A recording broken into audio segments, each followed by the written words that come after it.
Welcome back to AutoLooks Online. I'm Everett, and this week we're looking at the Lamborghini Urus. Now, this is a model that Lamborghini has been pushing and making us anticipate its arrival for, well, many years. We've seen this thing in China. We've seen this thing in Europe. We've seen this thing in North America. We've wanted it. We've known that Lamborghini has built one before, and we knew, being owned by Volkswagen Group, it was bound to happen. Hey, they got the Q7, they got the Touareg, they got the freaking Bentley Bentayga. Hey, even Skoda and Seat have their own models now. Now, why didn't Lamborghini? Well, it's a supercar manufacturer. Why would you give a supercar manufacturer an SUV? It's going to basically diminish its bottom line and kind of, well, make it Porsche. Yeah, we all know that Porsche's best sellers are the Cayenne and Panamera. But really, do you look at a 911 the exact same way you used to as you did back in the 70s when it was just Porsche with the 911? We all get it. They had the 928s back in the day, front engine vehicles that weren't exactly the world's greatest, but it kind of diminished the brand back then. It's slowly diminishing it more now with an SUV and a sedan. Now, Lamborghini has a hard time diminishing its image considering the fact that back in the 80s, it built an SUV model. It went after a government contract to secure for the rights to build brand new military vehicles. And because they didn't win, what did they do? Well, they did the same thing Lexus did with their brand new V10 engine that they built for Formula One, but before they switched to the V8s. They said, hey, why don't we build this vehicle, sell it to people, make our money back for the development of it, and in line, create an icon that's going to last through the ages. Now, those original Lamborghini SUVs, the LMP001s, they're an amazing vehicle.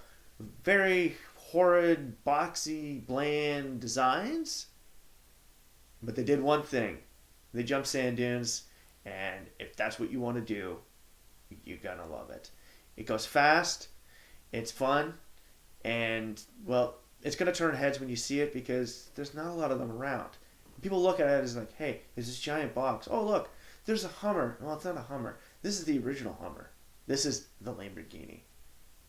Now, the Urus, on the other hand, this thing was built to go after China. Well, why would it go after China? Well, they have, one of the largest automotive markets in the world now. They've finally beat out the Americans. And now, with their largest market in the world, they have an appetite for SUVs and CUVs alike. Now, Volkswagen couldn't deny them this fact. Sure, they have the Volkswagen brand. They have the Bentley brand. They have the Audi brand. They have all these brands that they can push more and more SUVs out of. But Lamborghini, hey, why don't we build an SUV that's price point is similar to the Bentley, but goes even faster.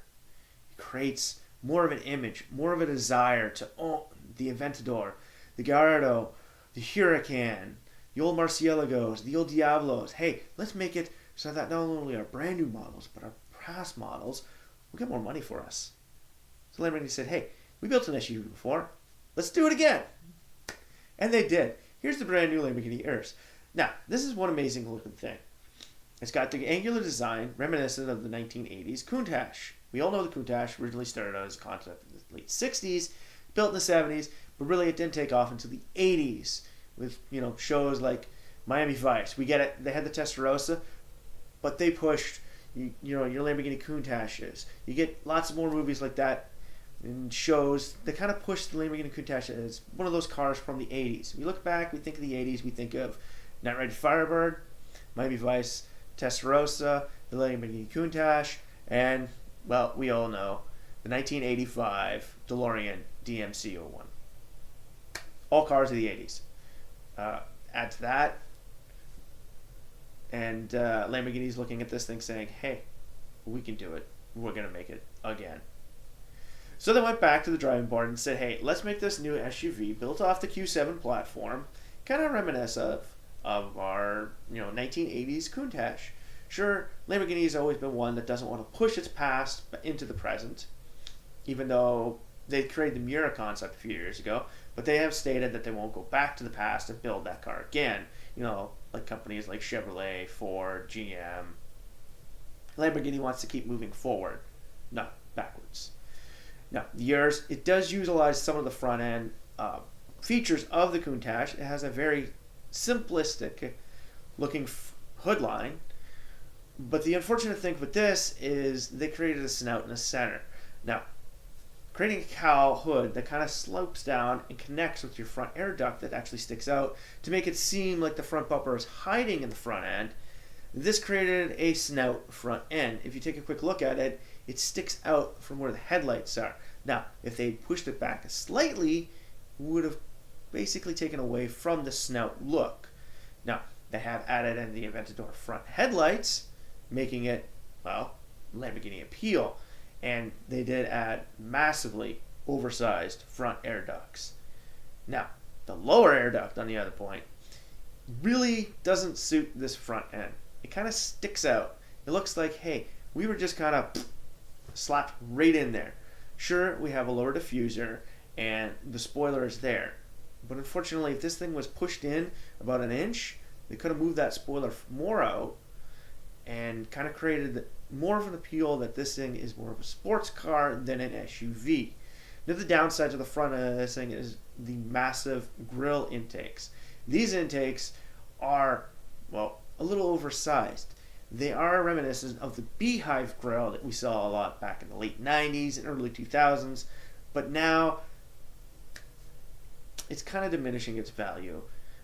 We're starting to see a lot more of these stupid happy face grills, which we are glad that Lamborghini didn't go this way, but maybe they should bring down the size of the air deck inlets and kind of make it seem that when you're looking at it, it's not just one big large black crevasse. There's actually something in there. Now, one poor feature with this massive thing is, like we said, the hood line. Now, with Lamborghini, we're always used to them putting, air intakes or air outtakes out of the hood lines to allow more of that hot air to escape the engine, which allows it to cool off and kind of move a little bit quicker. Now, Lamborghini could have done this instead of having all the brake ducts along the side sills of the vehicle. They could have added an outtake or a slight intake onto the hood line, thus making your eye see something a little bit better. It's just one giant flat bland crevasse, and that little line, the little crease line that they have in the center, sorry to say, Lamborghini, it's not really that good. It comes from your symbol and goes up to the windshield, but it could have been done better. Now, moving on to the back. Lamborghini did a decent job kind of hiding the rear end of the Q7 in this thing, but they could have done an even better job. Adding the taillights from an Aventador is one thing. Creating a light band that wraps all the way around is a great feature, but it doesn't hide the fact this thing has got a really wide rear end. Let's just say it's fat. P-H-A-T, fat. Saying this, you can really see the rear wheel wells kind of make it look like it's got broad shoulders as it's trying to hug the ground.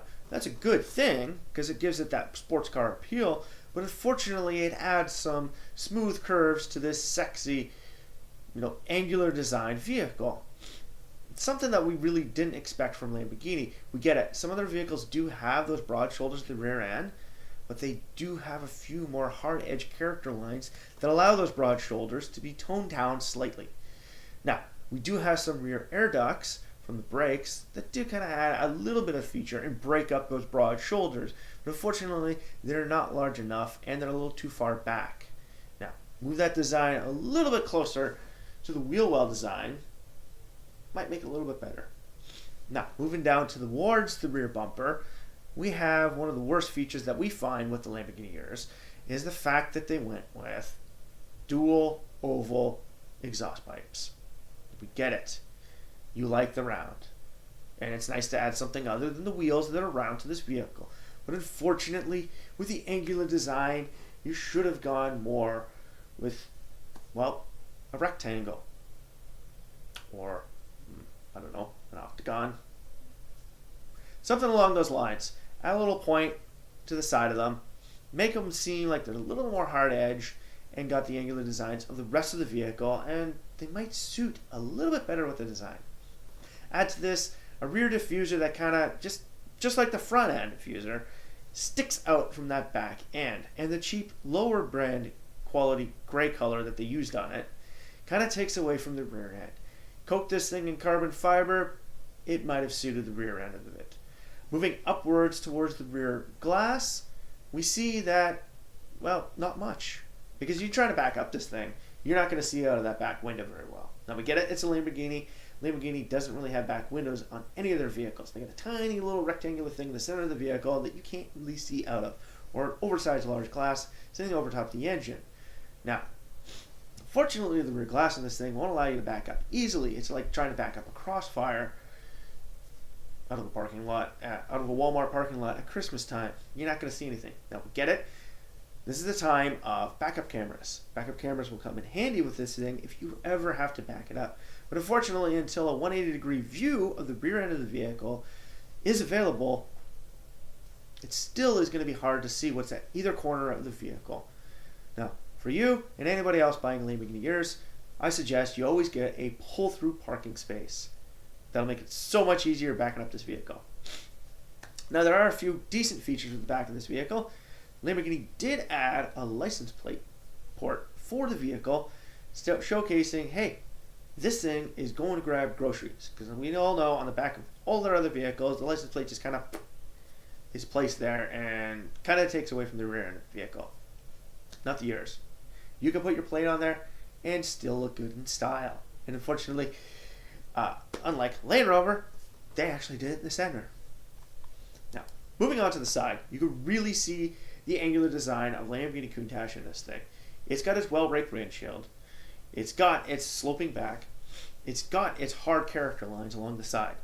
But unfortunately, Lamborghini forgot one main thing that they should have done with this vehicle, that Ferrari is doing with their SUV. Yes, we all know Ferrari's building an SUV, and we're going to see it in the next coming years. They can't give up a market share that Lamborghini can take over.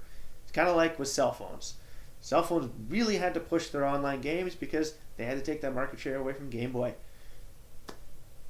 Now, what they really should have done at the back end of this vehicle is they should have taken that back door handle and put it up on the C-pillar, kind of blacken it in and hide it. Because if they had done something like that, you would have had the feature of the Toyota CHR, where it looks more like a coupe-style profile of the vehicle as opposed to an actual four-door, full-blown SUV. You look at this and you think, hey, the side profile of this vehicle, that's not very Lamborghini-ish. Sure, we can have the hard edges. Sure, we may have a logo. And yes, we can see the front and rear taillights of a Lamborghini Aventador. But hey, I could see four door handles all around this vehicle. And on each side, two. So I know it's a four-door Lamborghini. So essentially, what is it? It's just an Audi Q7. Now, maybe for next time, when they do the mild mid-cycle refresh, Lamborghini will move those door handles up into the C-pillar to hide it to make more of a coupe profile. Now, we all hope that Lamborghini will follow suit as Land Rover did with the Evoque and create an actual coupe model of this. Not so much a convertible model, but a coupe model to kind of bring this thing into the 21st century and say, hey, some people actually do like coupes still. Even though we see them disappearing from all standard manufacturers, maybe Lamborghini can kind of push this thing as a coupe model, saying, hey, we build supercars, we're going to build a super SUV that actually only has two doors.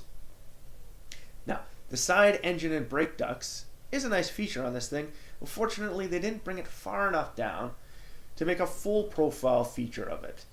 It just basically kind of sticks out of that side. It's almost like they took those little chrome ports that Buick has, said, hey, let's just make them into a flying V, like a bunch of Canada geese or ducks flying south in the winter. We're just going to add it there and push this thing as our standard air duct. Instead of adding a nice, long, elongated slit from the top of the wheel all the way to the bottom of the door sill. This would have made a little bit better profile. Sure, would have made it seem more Dodge Viper-esque, but unfortunately, that feature would have made this thing seem a little bit better. Now, we do have to say the hard edge character lines that ride along the side of this thing, making it seem that there is an oversized wheel well, and it kind of breaks up the side, doesn't add a flat feature to it, is nice. But they could have done a better job of hiding their B and C pillars. Instead of just making it a shiny black, they could have added, added a little touch of chrome. Lamborghini, you're kind of missing that feature on this. Moving down to your wheels, they don't really seem like Lamborghini-esque wheels. These are 5 points, but they're 5 point broken into 10 point wheels. Not something we see in a lot of Lamborghinis. This is more reminiscent of the Skoda. Wheels like this, it seems like Lamborghini said, hey, let's go to the Czech Republic, borrow some wheels from Skoda, we'll slap them on this thing, nobody will ever know. Well, we know, and we're saying, put some Lamborghini wheels on this thing, or, we're going to have a field day. Oh, we already are. Now, overall, let's take a look at the Lamborghini. It's evil, it's fast, it still kind of works out as being a supermodel of SUVs, and it does give you the image that it is powerful, it is mean, it is going to take you there fast. And hey, I'll slap my kids in this thing and jam them to school at 200 miles an hour. I don't know about everybody else, but I might. Police might not like it, but hey, it'd be fun. Essentially, the main overall appeal of it is still just an Audi Q7, Bentley Bentayga, or Volkswagen Touareg. Maybe next time, what Lamborghini should really do to bring this model out, they should have actually done the way of Tesla for this thing. Adding some rear Falcon doors in front, vertical doors, would have made this thing seem more of a Lamborghini and separate it completely, removing its image from the rest of the Volkswagen family, saying, hey, kind of like what Fiat did with Ferrari. Fiat, someone owns Ferrari, but they don't essentially own Ferrari. So here's Ferrari, here's Fiat. Lamborghini should have been done that with the Urus. Now, looking at its market share, this will increase the market share of Lamborghini. Buy your stocks in this vehicle. It does create a massive image that is going to change the world, because now there are going to be more manufacturers looking at saying, hey, let's build a super SUV. Maybe Porsche with the next Cayenne will move it more into the super SUV market as opposed to just the standard SUV market. We get it, it's fast around the ring, but it's not super fast around the ring like the Lamborghini model. This thing is going to be an aftermarket haven for tuning. People are going to want to do it. People are going to want to make this thing low. They're going to want to make it high. Hey, we've already seen custom versions of this thing online. Take a few looks. Hey, maybe we'll add a few pictures to it. Of some actual aftermarket versions of this thing. Adding a light bar to the top, some oversized off-road wheels, a push bar, dropping this thing right down into the ground, adding some 35s, well, maybe some 40s onto it, big chrome spinners, stuff like that. People are looking at this thing saying, hey, I want to make that thing look even better. Well, to make it look better, Lamborghini has to go back to the drawing board, add a few extra features to it. Sure, it does get a good rating with us, but there are still things that can be done to make it look better. Now, we'd like to thank you, and we'd like to thank Lamborghini for giving us the time to take a look at their brand new SUV that's coming to the marketplace. And we'd like to say, hey, keep following our feeds, follow the YouTube feed below, follow our Twitter feed, Facebook feed, and keep up to date with everything AutoLooks.net. Strap yourself in and wait for this one wild ride.